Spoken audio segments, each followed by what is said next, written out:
নমস্কার বন্ধুরা, শুরু করছি আপনাদের অত্যন্ত প্রিয় অনুষ্ঠান, যে অনুষ্ঠানের নাম আলোর দিশারি। বন্ধুরা, জীবন মানেই অনুকূল প্রতিকূলের খেলা, জীবন মানেই সুখ দুঃখের মেলা, জীবন মানেই শান্তি অশান্তির খেলা, জীবন মানেই ছায়া এবং রোদের মেলা। হ্যাঁ বন্ধুরা, জীবন মানে এই ওঠা পড়া, এই ব্যাপারগুলো কিন্তু লেগেই থাকবে, কিন্তু সমস্যা যখন আপনাকে একেবারে আষ্টে পৃষ্ঠে ধরে তখন কিন্তু একেবারেই মনে হয় যে না, জীবনটা পিছিয়ে গেল, জীবনটা অন্ধকারময় হয়ে গেল, জীবনটা একেবারে স্রোতের প্রতিকূলে চলে গেল, জীবনটা অশান্তিময় হয়ে উঠল, জীবনটা একেবারে ছায়ায় চলে গেল, অর্থাৎ জীবনে আর কোনো আলো নেই। হ্যাঁ বন্ধুরা, ঠিক এই জন্যই এই অনুষ্ঠান অর্থাৎ আলোর দিশারি, যে অনুষ্ঠানে প্রতিনিয়ত আপনারা কিন্তু আলোর সঠিক দিশা পাচ্ছেন। কারণ অনুষ্ঠানে যিনি থাকছেন তিনি অবশ্যই আপনাদের আলোর দিশা দেখাচ্ছেন, কারণ একদম শিশুকাল থেকেই তিনি তন্ত্রের আলোয় নিজেকে তৈরি করেছেন এবং তার জন্যই তার মধ্যে আধার রয়েছে, তার মধ্যে জ্ঞান রয়েছে, প্রজ্ঞা রয়েছে, সবটাই রয়েছে। এবং তার সঙ্গে যোগ দিয়েছে জ্যোতিষ। হ্যাঁ, জ্যোতিষ এবং তন্ত্রের মেলবন্ধনে তিনি কিন্তু আপনাদের যাবতীয় সমস্যার সমাধান করছেন এবং তার সঙ্গে কথা বলবার জন্য আপনারা ব্যাকুল থাকেন। আজকে কিন্তু লাইভ অনুষ্ঠানে তাকে একেবারে সরাসরি আমরা নিয়ে আসছি আপনাদের সামনে, এবং এই মুহূর্তে আমার পাশের আসনটিতে তিনি আলো করে বসে রয়েছেন, যিনি আমাদের প্রতিনিয়ত আলোর দিশারি দেখাচ্ছেন, আলোর দিশা দেখাচ্ছেন। সেই আলোর দিশারি পথপ্রদর্শক মানুষটি অবশ্যই মহন্ত শ্রী দীপ্তেশ্বরানন্দ মহারাজ। আমাদের সকলের তরফ থেকে ওনাকে আমরা জানাচ্ছি অনেক অনেক স্বাগত এবং নমস্কার। নমস্কার, জয় মা, সকলকে স্বাগত জানাই। সর্বমঙ্গল মঙ্গলে শিবে সর্বার্থ সাধিকে শরণ্যে ত্র্যম্বকে গৌরী নারায়ণী নমস্তুতে। সৃষ্টি স্থিতি বিনাশনম শক্তিভূতে সনাতনী গুণাশ্রয় গুণময়ে নারায়ণী নমস্তুতে। শরণাগত দীনার্থ পরিত্রাণ পরায়ণে সর্বস্বার্থী হরে দেবী নারায়ণী নমস্তুতে। জয় মা, সকল শ্রোতাদের স্বাগত জানিয়ে আজকের অনুষ্ঠান আরম্ভ করছি। সামনে কৌশিকী অমাবস্যা এবং আবার আসছে আমাদের দুর্গোৎসব, শারদোৎসব। একদম আমরা বিভিন্ন যন্ত্রণার মধ্যে পড়ে থাকি, বিভিন্ন কষ্টের উপরে পড়ে থাকি।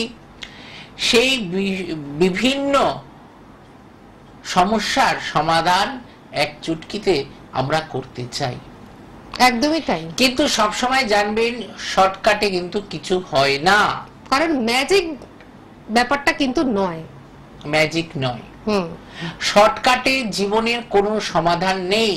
জীবনের সমাধান একমাত্রই হচ্ছে সাধনা। এবারে আপনি আমার কাছে এলেন কি আমাদের মতন কারোর কাছে গেলেন, গিয়েই আপনি ভাবলেন আমি টাকা দিয়ে দেব, কাজ হয়ে গেল। এবার তাকে আমি বলতে থাকবো হলো না কেন, হলো না কেন, এই হলো না কেন। আজ কাজটা দিয়ে শুরু করলাম, কালকে আপনি ফল পেতে চাইবেন না। শর্টকাট কোনো কিছু হয় না। আজকের বিষয় হচ্ছে দেবী কবচ। এই দেবী কবচ নিয়ে আমি একটু আলোচনা করবো এবং তার ফাঁকে লাইভে আপনাদের সাথে কিছু কথাও কিন্তু আমি বলে নেব। একদমই তাই, তার কারণ সরাসরি প্রোগ্রাম, আর সরাসরি প্রোগ্রাম মানে সরাসরি আপনারা আপনাদের প্রিয় সেই ব্যক্তির সঙ্গে কথা বলতে পাচ্ছেন। এবং দূর দূরান্তের বন্ধুরা আপনারা অবশ্যই ফোন করুন, আমরা নিশ্চয়ই আপনাদের ফোনটা রিসিভ করব। কিন্তু আজকে অনেক মূল্যবান কথা ওনার মুখ থেকে কিন্তু আমরা শুনবো। দেখুন, আপনারা লাইভে ফোন করবেন, আমি আপনাদের সমস্যার গুলো দেখে বলে দেবো। আচ্ছা, অবশ্যই আমি আপনাদের সাহায্য করব, আপনাদের সহযোগিতা করব, আপনাদের সব জানাবো। আপনাদের জন্যই আজকে কিন্তু দীর্ঘদিন ধরে কিন্তু আমি এই প্রোগ্রাম এই চ্যানেলে করছি। একদমই তাই। এবারে দেখুন, আপনারা সমস্যায় পড়ে রয়েছেন, সেই সমস্যা থেকে কি করে বেরোবেন। দেবী কবচ আপনাদের একটু আমি আগে সংস্কৃত দিয়ে আমি বলছি, তারপরে আপনাদের আমি বাংলায় অনুবাদ করে বোঝাচ্ছি যে এই দেবী কবচের ভিতরে কি লেখা রয়েছে। আচ্ছা, দেবী কবচ মানে যেটি আমরা দুর্গাপূজার সময় পাবো, দুর্গাপূজার সময় পাবো, এই সব সময় করা যায়, সব সময় করা যায়। দেখুন, তন্ত্রের দেবী যেমন মা কালী, আমরা চিন্তা করি মা কালী বোধহয় শুধু একমাত্র তন্ত্রের দেবী, তা নয়, তন্ত্রের অনেক দেবী রয়েছে, দশমহাবিদ্যা তো আছে, এবং দুর্গা হচ্ছে মহাবিদ্যা। এই দুর্গা দেবীকে দিয়ে কিন্তু তার কাছে প্রার্থনা করলে আমরা কিন্তু সকল সমস্যার সমাধান পাই। তার অঙ্গ দেবতা 64 যোগিনী, এরকম বিভিন্ন ব্যাপার আছে। এই বিভিন্ন দেবী রয়েছেন তার সাথে, এবং তার শরণাপন্ন হলে তিনি দশভুজা, দশ দিক থেকে কিন্তু আমাদের রক্ষা করে একেবারেই। আচ্ছা, আমরা কি একটা ফোন নিয়ে নেব, তারপর আমরা আলোচনা? হ্যাঁ, একদমই তাই। কে রয়েছেন আমাদের সঙ্গে? নমস্কার। হ্যালো, হ্যাঁ নমস্কার, বলুন কে বলছেন?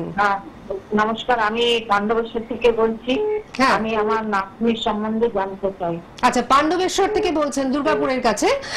আর আপনি আপনার নাতনির সম্বন্ধে জানতে চান। নাতনির নাম বলুন। নাতনির নাম শ্রীপর্ণা চক্রবর্তী। শ্রীপর্ণা চক্রবর্তী, বলুন ডেট অফ বার্থ বলুন।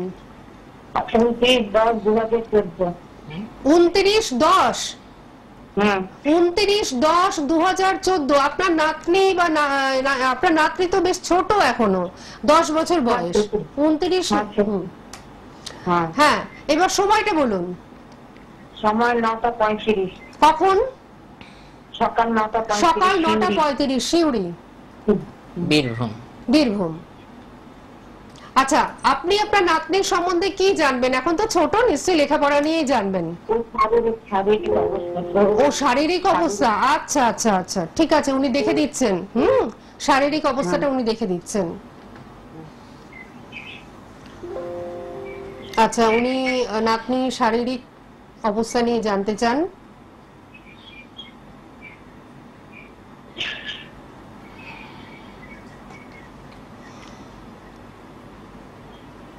আপনি একটু সঙ্গে থাকুন, উনি ক্যালকুলেশন করে দেখছেন। আমি সঙ্গেই আছি। হ্যাঁ, আপনি সঙ্গে থাকুন। অনুষ্ঠান কতদিন ধরে দেখছেন? অনুষ্ঠান 3-4 মাস ধরে দেখছি। আচ্ছা, কেমন লাগে অনুষ্ঠান? না, খুব ভালো লাগে, সেই জন্যই তো আমি ফোনটা করলাম। আচ্ছা, দেখুন আজকে লাইনটাও পেয়ে গেলেন। শরীরের দিক থেকে কিন্তু সমস্যা তো অবশ্যই থাকবে, ওকে মহামৃত্যুঞ্জয় কবচটা করান। ও শারীরিক দিক থেকে কিন্তু চিন্তিত থাকবেন আপনারা, শারীরিক দিক থেকে তো ভুগবে ভীষণ ভাবে, কিন্তু ওর কিন্তু সেলিসা, ঠান্ডার এগুলো কিন্তু ধাদর আছে, হ্যাঁ কি না? হ্যাঁ, ও শারীরিক মানে একেবারে কি অ্যাবনরমাল টাইপের আছে। সেটা তো আছে, কিন্তু ওর ভীষণ ভাবে ঠান্ডা, সেলিসা এগুলো কিন্তু লাগে, হ্যাঁ কি না? বলুন। হ্যাঁ হ্যাঁ, ঠান্ডা লাগা ধাতটা কিন্তু ওর মধ্যে রয়েছে খুব বেশি পরিমাণে। ঠান্ডা লাগার আছে, তাছাড়া ওর নানান রকম রোগেরই সমস্যা। দেখুন, লগ্নের দিক থেকে ও ভীষণ ভাবে পীড়িত, ওকে কিন্তু একবার আনতে হবে। ওর বিষয়ে যেটা আমি দেখতে পাচ্ছি এখানে, শারীরিক দিক থেকে ভীষণই ভাবে ও অসুস্থ থাকবে, কিন্তু ওর ঠান্ডা সেলিসা ওকে কিন্তু ভীষণ ভাবে ভোগাবে। আপনি আমার সাথে পরে আমার যে বুকিং নাম্বার, সেই নাম্বারে ফোন করুন, আমি আপনার সাথে কথা বলে নিচ্ছি। ঠিক আছে, আপনি অনুষ্ঠানের পরে ফোন করবেন, ঠিক আছে? এটা আপনার জন্য স্পেশালি বলা হলো, কারণ আপনার নাতনির শরীরটা খুবই খারাপ, সেই কারণেই বলা হলো। ঠিক আছে, আপনি সঙ্গে থাকুন, ভালো থাকুন। দর্শক বন্ধুদের বলবো যে দুটো নাম্বার যাচ্ছে, 9051040564 এবং 9051620295। এই দুটো নাম্বারে বুকিং চলছে। অবশ্যই আপনারা বুকিং করতেই পারেন, এবং বুকিং করে আপনারা চলে আসবেন কোথায় আমি একটু বলে দিই। প্রথমত হচ্ছে ওনার নিজ বাড়ি, নিজ গৃহ মন্দির রয়েছে কেষ্টপুর আদর্শপল্লীতে। এখন সকলেরই জানা হয়ে গেছে কেষ্টপুর আদর্শপল্লীতে ওনার নিজ গৃহ মন্দির রয়েছে। সেখানে প্রতি শনিবার এবং প্রতি মঙ্গলবার দিনকে সারা দিন ওনাকে আপনারা পেয়ে যাচ্ছেন। তবে বুকিংটা অবশ্যই আপনাদের করতে হবে, বুকিং এর মাধ্যমেই ওনার কাছে কিন্তু পৌঁছতে হবে। এছাড়া বেহালা ম্যান্ডনের সানরাইজে ওনাকে পাচ্ছেন। যদি আজকে আসতে চান, বেহালার আশেপাশের যারা রয়েছেন, যদি আজকে আসতে চান, এমার্জেন্সি থাকে, আজকে উনি কিন্তু বসবেন, সুতরাং আজকেও আপনারা চলে আসতেই পাচ্ছেন। পাশাপাশি বলি, দক্ষিণেশ্বরে প্রতি রবিবার, দক্ষিণেশ্বরে মায়ের মন্দিরের একদম কাছেই ওনাকে আপনারা পাচ্ছেন। এছাড়াও আপনারা পাচ্ছেন কৃষ্ণনগরে, পাচ্ছেন বর্ধমানে, দু জায়গায়, বর্ধমানে তিনকোনিয়া বাস স্ট্যান্ডের পাশে নটরাজ হোটেলে, এবং বর্ধমানে পানাগড় মুর্শিদাবাদ কসবা অঞ্চলে ওনার নিজ প্রতিষ্ঠিত মা মনসা মন্দিরে মাসে 2 বার করে উনি ওখানে থাকেন। ডেটটা পরে আপনারা জেনে নেবেন। সবকিছুর জন্য দুটো নাম্বার দেখতেই পাচ্ছেন, যে দুটো নাম্বার 90 দিয়ে যাচ্ছে, রেড বক্সের মধ্যে ডিসপ্লে হচ্ছে। এই নাম্বার দুটো অবশ্যই আপনারা কিন্তু নোট ডাউন করে নিন। আচ্ছা, আমরা পরবর্তী বন্ধুকে কি দেখে নেব। হ্যালো হ্যালো হ্যালো, হ্যাঁ নমস্কার, বলুন কে বলছেন? বান্টি দাস অনেকবার ফোন করেছেন। বান্টি, অন্যকে সুযোগ দিতে হবে। আচ্ছা, আমরা পরবর্তী বন্ধুকে নেবার আগে দেখো এখানে বলছি অথ দিব্যা কবচ ওং অশ্ব শ্রী চণ্ডী কবচস্য ব্রহ্মা ঋষি অনুষ্ঠুপ ছন্দ চামুণ্ডা দেবতা অঙ্গনাশক্তমাতর বীজম দিগ্বন্দ দেবতস্তত্রম শ্রী জগদম্বা প্রীত্যর্থে সপ্তশতী পাঠঙ্গতেন জপে বিনিয়োগ ওং নমশ্চণ্ডিকায় মার্কণ্ডে উবাচ। এই কবচ কোথা থেকে এসেছে? আচ্ছা, ওং যদ বিজ্জং পরমং লোকে সর্বরক্ষাকরং নৃণাম জন্ন কশ্যচিদাখ্যাতং তন্মে ব্রূহি পিতামহং ব্রহ্মবাচ अस्ति गुज्जतमं विप्र सर्वभूतोपकारकं देवस्त कवचं पुण्यं तत् श्रीनुष्व महामुने। আমরা দেবী কবচ নিয়ে জানছি। प्रथमं शैलपुत्रेति चा द्वितीयं ब्रह्मचारिणी तृतीयं चंद्रघंटेति कुष्मांडेति चतुर्थकम। এখানে বলছে মার্কণ্ডেয় মুনি বললেন, পিতামহ এই সংসারে পরম গোপনীয় তথা মানুষকে সর্বতোভাবে রক্ষাকারী এবং আজ পর্যন্ত যা আপনি অন্য কাউকে বলেননি এরকম কোন সাধন আমাকে বলুন। আচ্ছা, তখন ব্রহ্মা বললেন, এরকম সাধন তো একমাত্র দেবী কবচই আছে, যা গোপনীয় থেকেও গুহ্যতম, পবিত্র তথা সমস্ত প্রাণীবর্গের মঙ্গলকারী। হে মহামুনি, তা শ্রবণ করুন। দেবীর 9টি মূর্তি আছে যাকে নবদুর্গা বলা হয়। তাদের পৃথক পৃথক নাম বলছি। প্রথম নাম শৈলপুত্রী, দ্বিতীয় মূর্তির নাম ব্রহ্মচারিণী, তৃতীয় স্বরূপ চন্দ্রঘণ্টা নামে প্রসিদ্ধ, চতুর্থ মূর্তিকে বলা হয় কুষ্মান্ডা, পঞ্চম হচ্ছে দুর্গা নাম স্কন্দমাতা, দেবীর ষষ্ঠ রূপকে কাত্যায়নী বলা হয়, সপ্তম রূপ কালরাত্রি এবং অষ্টম স্বরূপ মহাগৌরী নামে প্রসিদ্ধা। এই নবদুর্গার নাম সিদ্ধিদাত্রী। এইসব নাম সর্বজ্ঞ মহাত্মা বেদ ভগবান দ্বারাই প্রতিপাদিত হয়েছে। বাহ! যে মানুষ জ্বলন্ত অগ্নির মধ্যে পুড়ছে, রণক্ষেত্রে শত্রু দ্বারা পরিবেষ্টিত, বিষম সংকটে নিপাতিত তথা এই জাতীয় ভয়ে আর্ত হয়ে ভগবতী দুর্গার শরণাগতি প্রার্থনা করে, তার কখনোই কোন রকম অমঙ্গল হয় না। আচ্ছা, যুদ্ধের সময় সংকটে পড়লেও কোনো বিপদ তাকে স্পর্শ করতে পারে না। সে কখনো শোক দুঃখ আর ভয়ে অধীন হয় না। আচ্ছা, যারা ভক্তিভাবে দেবীকে স্মরণ করেছে তাদের অবশ্যই শ্রীবৃদ্ধি হয়। দেবেশ্বরী যে তোমার ধ্যান করে তাকে তুমি নিঃসন্দেহে রক্ষা করো। এবারে দেখো এখানে বলছে দক্ষিণে, মানে এটা না পুরো চণ্ডীটা এই সময়ের মধ্যে পুরো দেবী কবচটা বলা সম্ভব কিছু কিছু জায়গায় বলে দিচ্ছে আপনাদের অবগতর জন্য। মানে মার্কণ্ডেয় মুনি যেটি বলেছে দেবী কবচ সম্বন্ধে, একদম সেটাই আমরা কবচ। এই চণ্ডীটা কে লিখেছে? কে লিখেছেন? মার্কণ্ডেয় মুনি। এই যে মার্কণ্ডেয় মুনির যে পুরাণ, সেখান থেকে আমি চণ্ডী থেকে দেবী কবচটা বলছি। খুব ভালো, খুব ভালো। কি বলছে?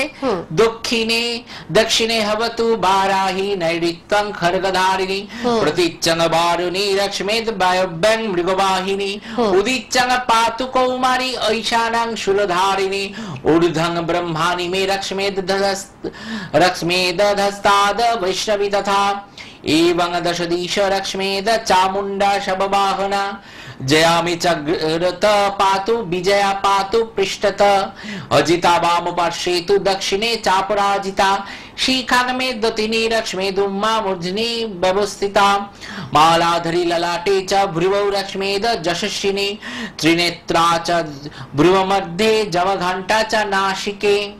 কি বলছে?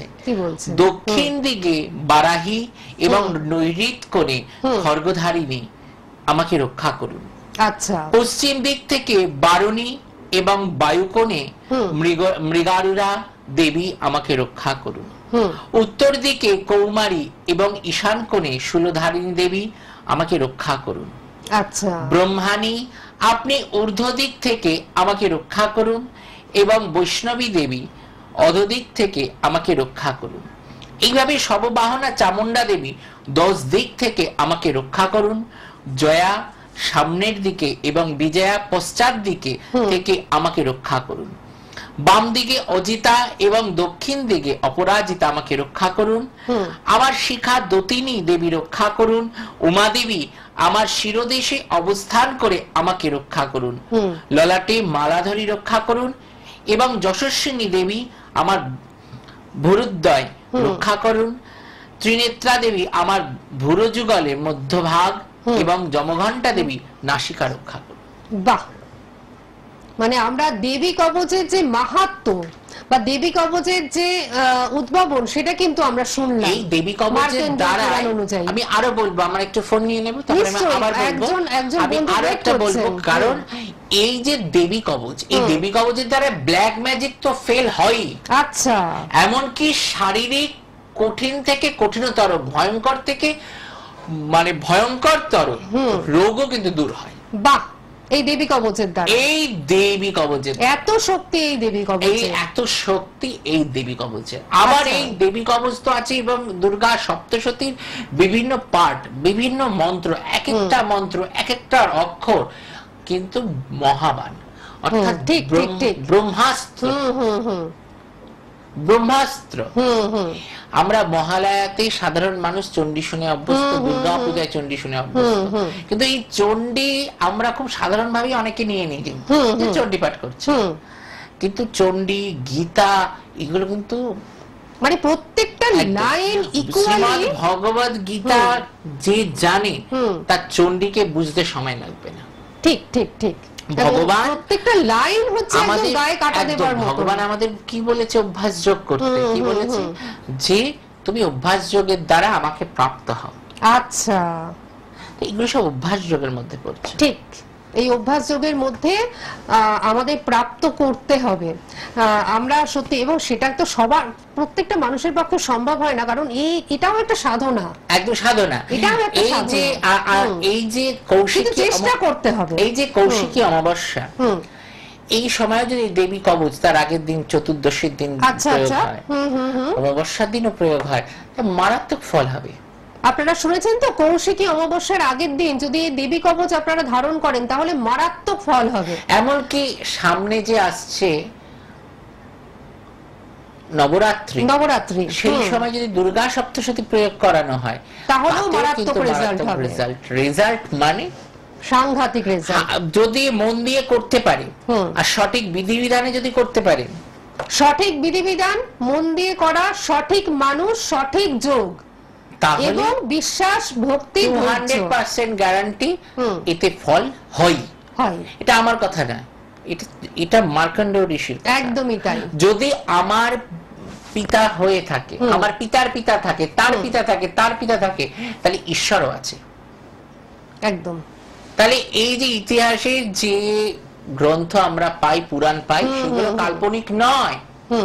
আমার পিতা পিতামহ যদি থেকে থাকে তাহলে আমাদের ঈশ্বরও ছিলেন, আছেন, থাকবেন। অনাদির আদি গোবিন্দ বলা হয়। আচ্ছা বলো। আচ্ছা, আমরা একটা ফোন নিয়ে নিই। একজন বন্ধু কিন্তু অনেকক্ষণ ধরে রয়েছেন, ধৈর্য ধরে রয়েছেন। কে রয়েছেন আমাদের সঙ্গে? নমস্কার। হ্যাঁ নমস্কার, বলুন কে বলছেন? হ্যালো, আপনার কথা শোনা যাচ্ছে না, আপনি জোরে বলুন। ঝুমা দত্ত।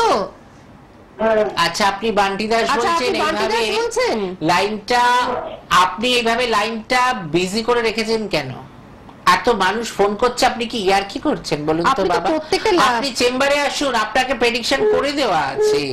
শুনুন, এটা একটা সিরিয়াস প্রোগ্রাম। একদম। বান্টি দাস, আপনাকে একটা কথাই বলা, আপনি প্রত্যেকটা প্রোগ্রামে ফোন করেন। হ্যাঁ, নিশ্চয়ই আপনি এই প্রোগ্রাম ভালোবাসেন, সোনার বাংলা চ্যানেল ভালোবাসেন, সবকিছু বুঝলাম, কিন্তু প্রত্যেকটা প্রোগ্রামে ফোন করার অর্থ হচ্ছে অন্যকে সুযোগটা না দেওয়া। ঠিক আছে, আপনি একটু অন্যদের সুযোগ দিন আর আপনি চেম্বারে চলে আসুন। ঠিক আছে? হ্যাঁ, কে রয়েছেন আমাদের সঙ্গে? নমস্কার। হ্যালো। হ্যাঁ নমস্কার, বলুন কে বলছেন? হ্যাঁ, আমি দোলাদি বলছি, কারণ আমি মহারাজদের প্রোগ্রাম সব সময় দেখি। যদি আমার মেয়ের একটু কেরিয়ার নিয়ে একটু বলে। হ্যাঁ নিশ্চয়ই। থেকে ফোন করেছিলাম।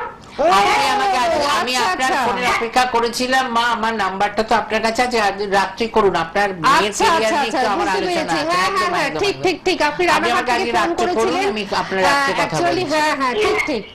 কদিন ভীষণ পুজোর কার্যে ব্যস্ত ছিলাম। আপনি পরে ফোন করুন। আমি সেই সময় কথা বলতে পারিনি, আজকে ফোন করুন, আমি কথা বলবো। আচ্ছা আচ্ছা, শুধুমাত্র আপনি না এই যে অনুষ্ঠানটা শুরু শেষ হবার পরে একবার ফোন করে একটু বলবেন যে আপনার নাম্বারটা কত, মানে তো আপনার নাম্বারটা আমরা তখন নিয়ে নেব। ঠিক আছে, আপনি সঙ্গে থাকুন, ভালো থাকুন। হ্যাঁ, উনি কিন্তু মানে খুবই আর কি ভক্ত আর কি। আমরা পরবর্তী দেখুন দেবী কবচে কি বলছে, যে এই যে আমরা যে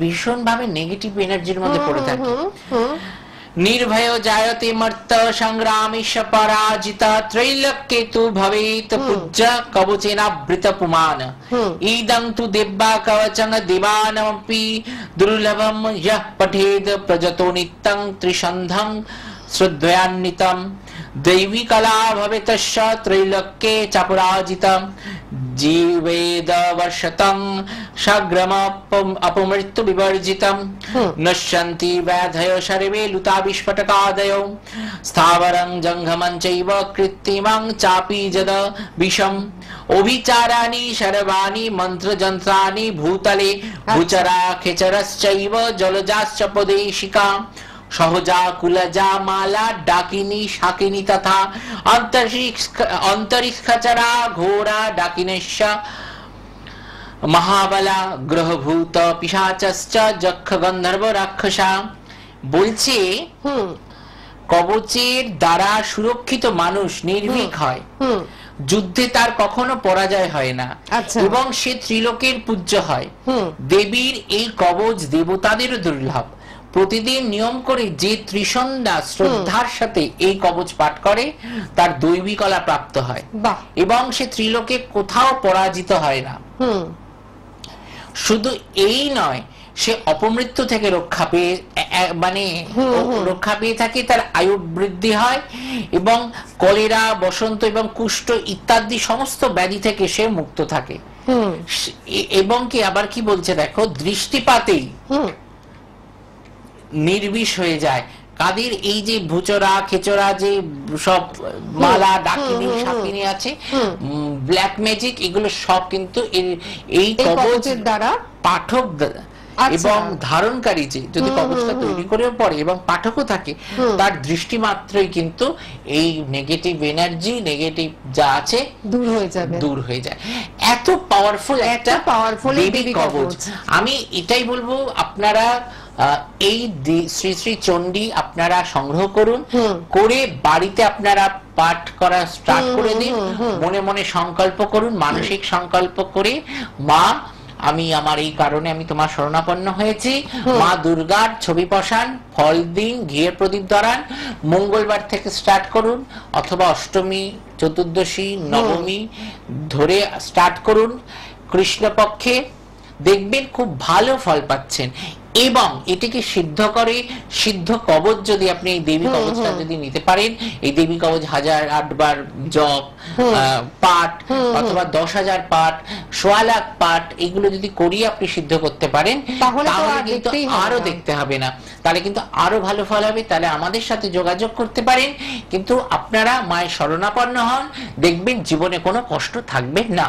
আজকে একদম অন্য ধারার একটা অনুষ্ঠান আমরা করলাম এবং মহন্ত শ্রী দীপ্তেশ্বরানন্দ মহারাজের মুখ থেকে দেবী কবচ সম্বন্ধে, তার মাহাত্ম্য সম্পর্কে, তার পাঠ সম্পর্কে আমি মাঝখান থেকে বলেছি, সম্পূর্ণ পাঠটা করিনি, মাঝখান দিয়ে করলাম যতটুকু আমাদের মানে একটা অনুষ্ঠান তো বোঝানোর জন্য। হ্যাঁ একদমই তাই, দারুণ ভাবে, কিন্তু তবু আমরা অনেকটা জানতে পারলাম, ক্লাস হলো, একদম একটা ক্লাস হলো, কিন্তু ভীষণ ভালো লাগলো আজকের অনুষ্ঠান। এই অনুষ্ঠান কিন্তু ইউটিউবে এবং ফেসবুকে থেকে যাবে, আপনারা অবশ্যই দেখবেন। আর এখনকার মতন আমাদের তো বিদায় নিতেই হচ্ছে, কিন্তু খুব তাড়াতাড়ি আমরা লাইভ নিয়ে আবারও ফিরবো, তখন নিশ্চয়ই আপনাদের সঙ্গে কথা হবে। ততক্ষণের জন্য আপনারা যোগাযোগ করতে থাকুন বুকিং নাম্বারে ওনার কাছে পৌঁছাবার জন্য। অনেক কিছু পাবেন এবং ভালো থাকবেন। আপনাকে অনেক ধন্যবাদ।